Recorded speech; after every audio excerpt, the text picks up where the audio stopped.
Many Australian companies, in the meantime, have been debating on how to mark January 26 this year, Australia Day, or whether to mark it at all. So what does this mean for the future of this day and its significance?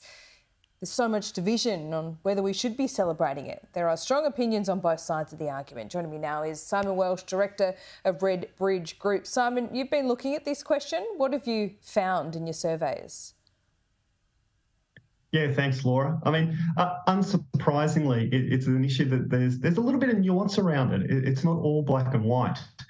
We certainly find in our surveys and our qualitative work that there's a core group of folk who are very supportive, adherents of Australia Day. Let's call them that. And I'll come back and sort of unpick that a little bit in a moment. That group is now, wherever you sort of put the dipstick in the oil, it varies a little bit depending on where you're doing surveying, but generally now in the minority. You know, it might be a decent minority, but it's a minority. And what we're seeing is there's another group that's sort of comprised of two sort of cohorts. One is people that sort of look at Australia Day now and think about it in terms of the Indigenous story, and that group is growing. That group now makes up, sort of, again, depending on where you put the dipstick in the oil, 30-odd% that we see in our surveys. And then you've got this other group that sort of look at Australia Day and just go, you know what? It's irrelevant. When we get those folk in focus groups, they talk to us about not meaning much beyond just a public holiday. Or sometimes you get them talk about things like, I can't imagine anything more un-Australian than going crazy over Australia Day. Like, they don't buy this sort of Americanised patriotism as they see it. And so that sort of group that's sort of non-adherents of Australia Day, that varies a little bit in proportion, but it typically makes up a majority now. And as I say, that support group is quite interesting in itself. There's a few interesting dynamics going on amongst those adherents of Australia Day. The first is that because there is this sort of confusion around what Australia Day actually is and what the 26th of January actually represents. So we do see sort of confusion around, it's the day that Captain Cook landed, or it's the day that something happened. Yes, a lot of people still saying, yeah, it's the day of the First Fleet, but there's a bit of confusion around that. So even amongst the adherents, what we see is, while we think it's good to have a national day of celebration, there's nothing particularly special about the 26th of January. So amongst those adherents, we sort of see 10 to 20% sort of saying, you know what, if it reduces some of the angst around this, we're happy to move the date. So what we see is the receptiveness to changing the date actually outperforms versus the people versus the support versus the non-adherence sort of breakdown as well. In other words, you get people that support Australia Day that would be quite willing to change the date. Is there anyone that you speak to, Simon, that just sees this as a great day to kind of be grateful for what we've got? Yeah, sure. And that's what I mean. That sort of adherence of Australia Day, it means different things to different people. So yes, you get a group that say, you know what, it's just good to have a day of national celebration and celebrate what we've got. Absolutely, that's a big component of that group, and it tends to be that group that is also amenable to, well, why don't we change the date? If this date makes a chunk of our population sort of relive trauma or traumatic for them in some way, why not change it? So Australia Day is the landing of the First Fleet, right? We all know that. Well, I think we all know that, but from what you've just said, perhaps we don't.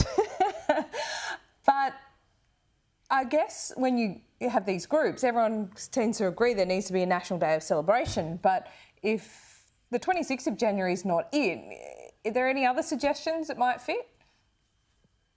I think that's the million-dollar question, exactly. Laura. Right. Certainly. So we know what we don't want, but we don't know what we want exactly.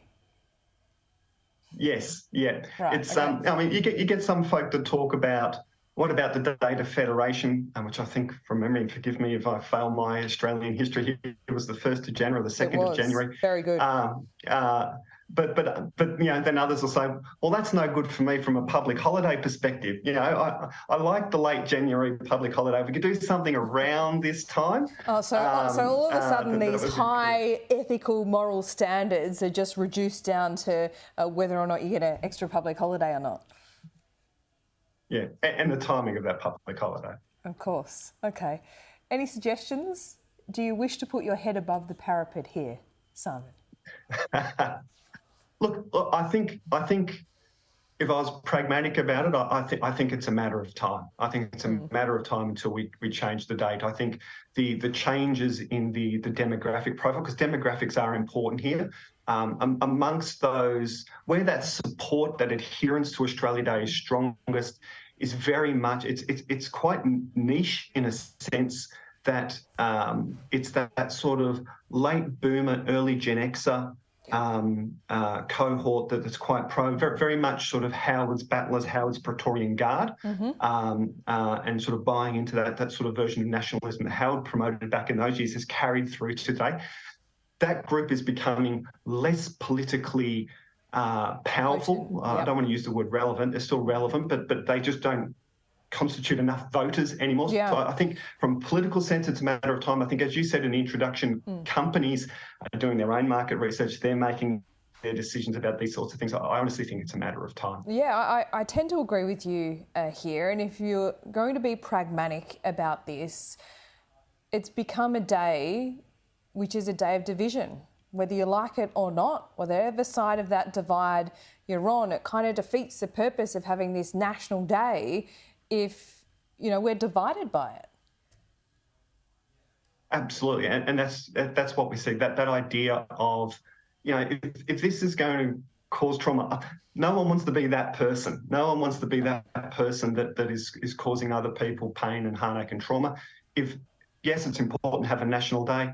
Why not pick another day that everyone can enjoy? That's that sort of pragmatic resolution that most people, that sort of mainstream middle Australia sort of land on. Yeah, well, that's where the next fight is, what that new date is, Simon. So we'll see where we land on that, because the arguments there are that it needs to be in summer because it would be un-Australian if it was in winter.